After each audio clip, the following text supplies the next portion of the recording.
Do you think Bob's action was honest or dishonest? If you saw such an incident, what would you do about it? That incident came to involve each of us in this room. And it caused us to consider the subject of honesty from many angles. It sure did.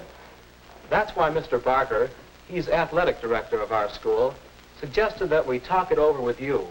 Because, well, maybe it'll help you to know just what we found out about honesty. And we found out plenty. To be honest may sound easy. Some of the time it is. But it can be a real problem. Especially when wanting to be honest conflicts with other things you want to do. Now, getting back to that scene in the locker room, it happens that Jim was a witness. Let's see again exactly what Jim saw.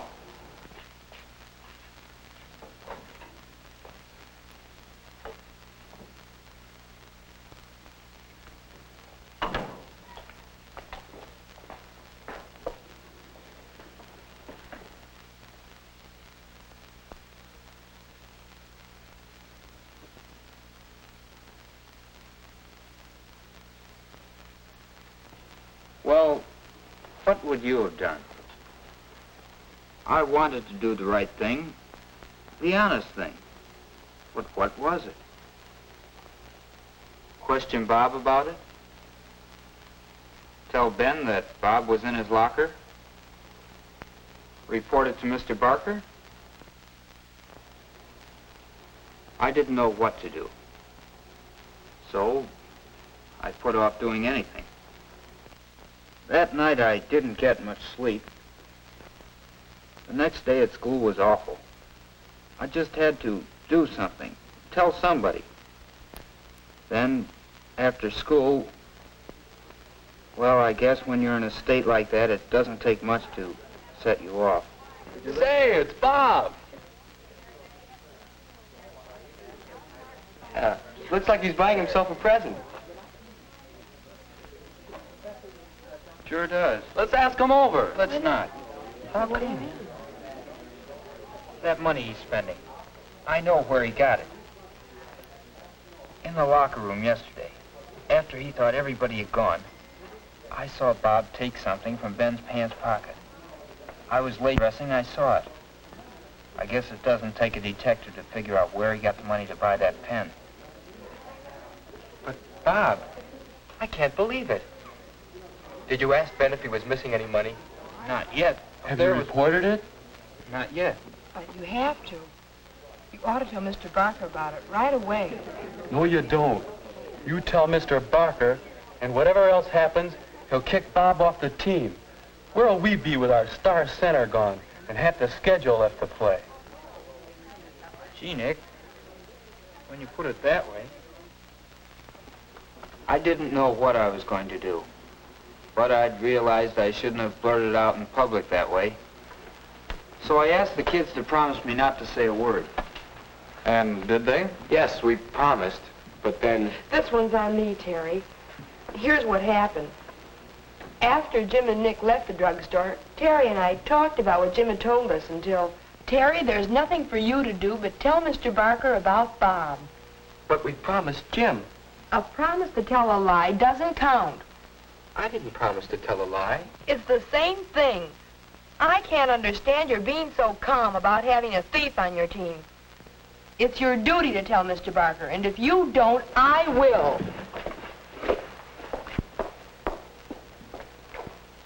Well, there I was, wanting to be square with Jim, but, well, I didn't want Rose mad at me, and it did seem dishonest to conceal a thing like that.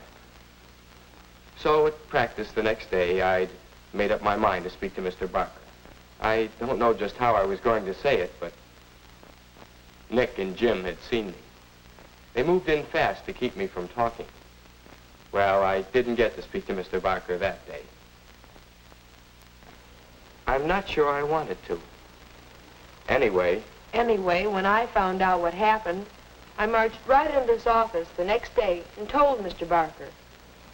Now, you've seen what actually happened. What Jim saw. Well, Here's the picture I described to Mr. Barker.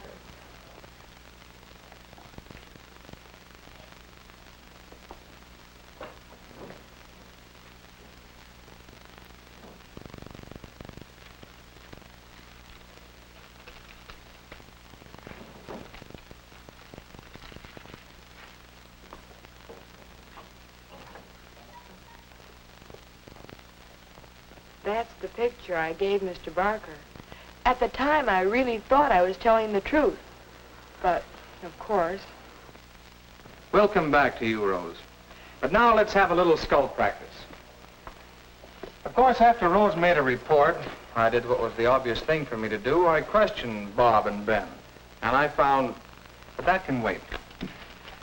Right now, let's see what pointers we can pick up about honesty. Well, one thing I learned, to be honest, you have to find the truth. That's not always easy. I saw Bob take something from Ben's locker, and then I saw him buy an expensive pen.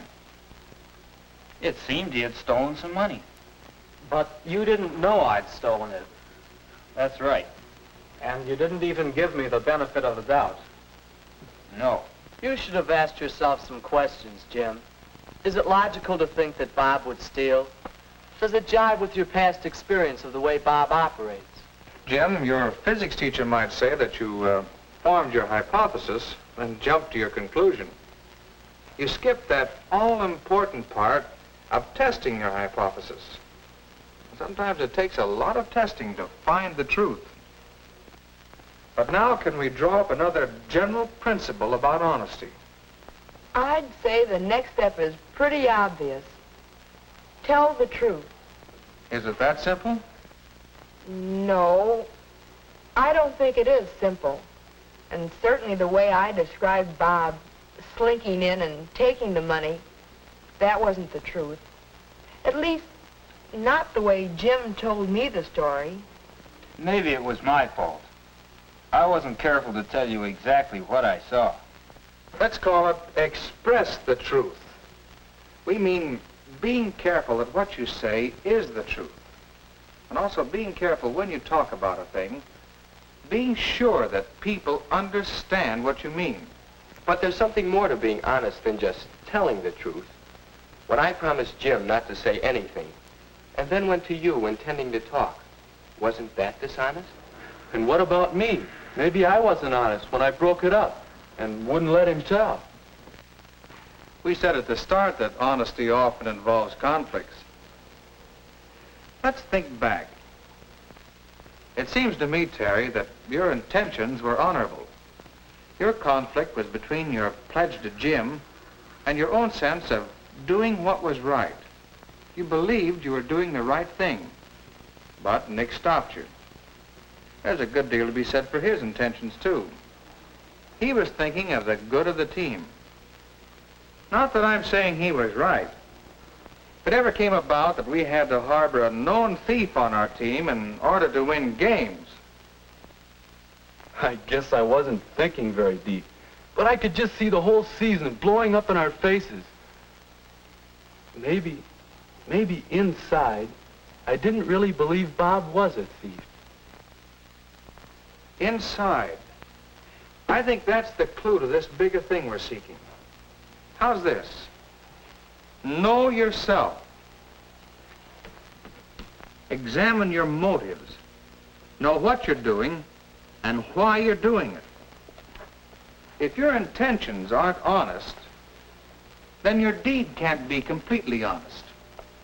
I guess this is the time for me to explain my hypocrisy. When I came in to tell Mr. Barker about Bob, I started by saying certain things. What I said and what I was really thinking were two different things. It was something like this.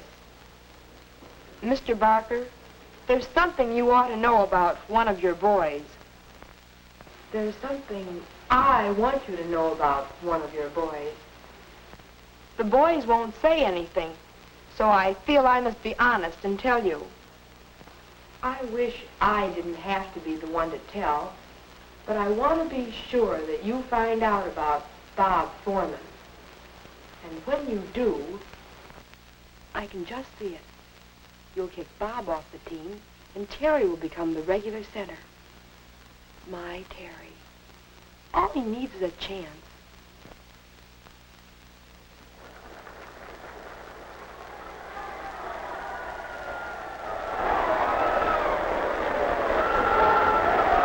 He'll be the star of the team, and I'll be sitting on top of the world. That, Mr. Barker, is the real reason why I had to tell you. Whether or not I thought I was telling the truth, my motive being what it was, I was not being honest. Thanks, Rose. This hasn't been easy, I know. But you've learned a lesson in honesty.